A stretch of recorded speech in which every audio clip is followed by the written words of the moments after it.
Now, breathing seems like a really easy thing to do. I mean, we do it all the time, right, without thinking about it. But our guest today says that actually most of us are only using about 20% of our full breathing capacity.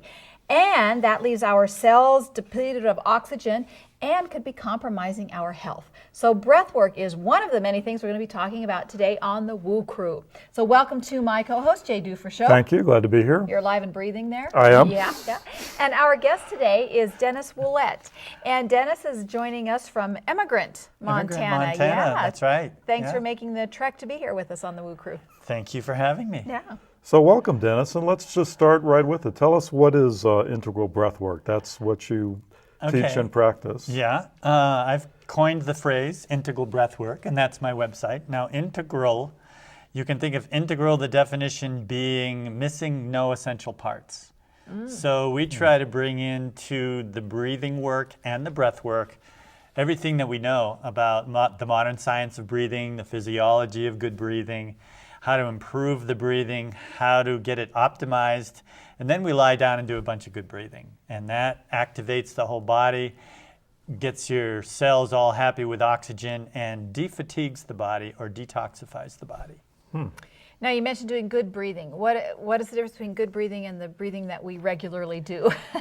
Well, you know, a lot of that has to do with posture. If people are squunched down or in the lazy boy chair or the even car chairs, car seats, they all tend to kind of make everything squunch forward. And that can stop the diaphragm, can constrict the shoulders, and basically can lead to poor breathing. And, you know, there are emotional reasons for poor breathing. Sometimes when people are depressed or anxious, they'll do this. A lot of times if people are under stress, they'll stop their breathing. And they say that goes back to the jungle when you were crouching in the bush and there's a tiger going by.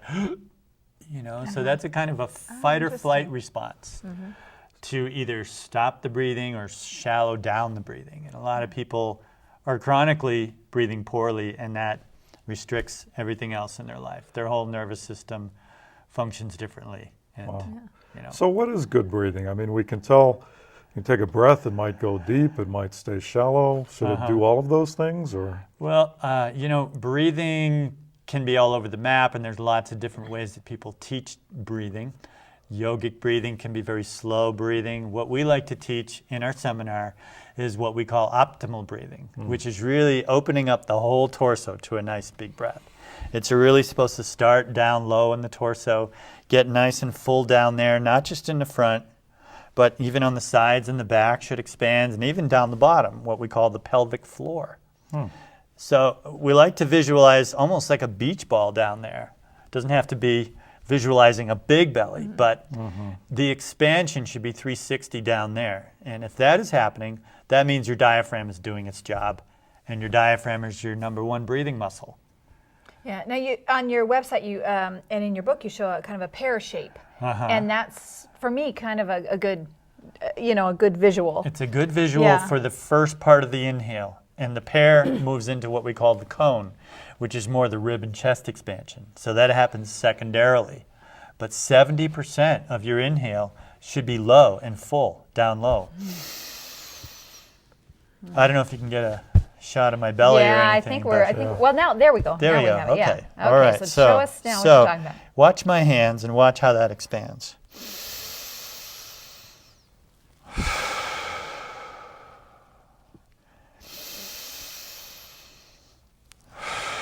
Now you can see secondarily, you're going to have some movement here. There's going to be a rippling upward effect or a wave-like effect on the inhale.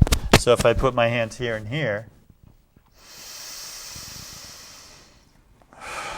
so there is some good chest expansion, some good rib movement. A lot of people's ribs are stuck down. Whether they're barrel-chested or they're sunken-chested or somewhere in between, their ribs just they're not moving, they're not flexible. They're supposed to move up like 14, what we call 14 bucket handles, 14 U-shaped ribs, right? Oh. So they're actually supposed to wing up, and that creates extra space in the whole thoracic cavity. So is integral breathing a method to learn to breathe, every minute of our life, or is it a particular technique to have, healing experiences or some of each? It's kind of both. The way we practice breathing work and breath work is kind of like a marrying of two fields.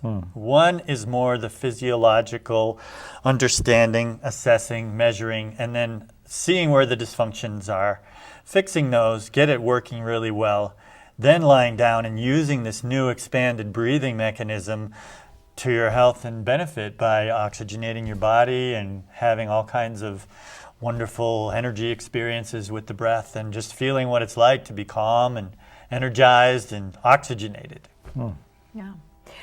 So there's kind of a way that you were showing us to put our hands to kind of test ourselves or to test each other to see if we're breathing properly. And would you like me to test you? Well, sure you can. Fortunately, I sat behind the table today, so see, you can't see my stomach. But yeah, sure you can. I don't know if that will be helpful, but you can show people. Let's pretend you're somebody from the audience. So okay. I'll just the same thing I would tell them to do. I'll tell you to do. So you can join in. Yeah, take your hand there and there. Okay.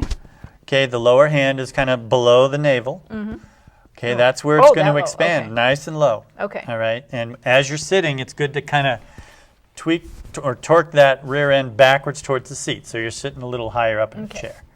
Now, now just take a deep breath without trying to think about changing your breath. Okay.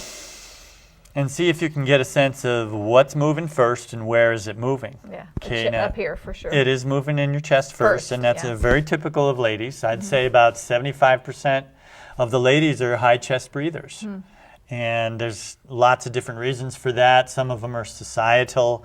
They were told not to let it hang out down there as they were growing up, or they tried to suck it in. Pregnancy tends to stop lower diaphragmatic breathing, and then it doesn't kick back in after pregnancy. So, and for men, they actually have a kind of a different problem. We joke around in our seminar and we say, you know, the quickest way to a man's heart is through his stomach. Yeah, okay. So, and men tend to be good belly breathers, it's called, but it's not really belly. It's the diaphragm going up and down that makes the expansion below the diaphragm happen.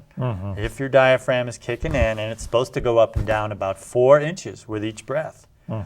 Most people, they're at about a 1/2 inch or 1 inch. Another measurement we take at the seminar is that rib movement. We put a tape measure up here, right up under the armpits. And people are going to have like less than 1 inch or 1 inch of expansion. It's supposed to be 3.5, 4 inches of the movement of the ribs up and down. Well, there's so much in the breath. I mean, I'm hearing so many different things: the depth of breathing, shallowness of breathing, area that you're breathing, and I would guess all these things correlate perhaps to issues and things that are going on in life, or? Well, yeah. I mean, the breath tends to be sort of like the canary in the mind. And if it's shut down, there's probably something going on somewhere else in your life. But the good news is, if you fix the breathing, you can expand on some of those other areas of your life as well. So you can kind of start with the breathing to kickstart other healing in different parts of your body, emotional, mental. How many times have people said, take a deep breath when you want to relax and energize or calm down? So. Yeah. And one of the things I know that you talk about certain medical conditions that the breathing can help with, probably anything really, but I know a few that you have mentioned are like asthma and insomnia. I mean, a lot of people have trouble sleeping, and so would you do that before you try and go to sleep, or? Deep breathing is an awesome thing to do right before you go to sleep. It's an awesome thing to do. You can use more of an energizing breath, a little quicker breath in the morning if you wake up and you're kind of groggy. The breath, trying to do deep breathing any time of the day, you're sitting at a red light. Take a few breaths, and calm yourself down instead of getting angry at the guy in the front of you.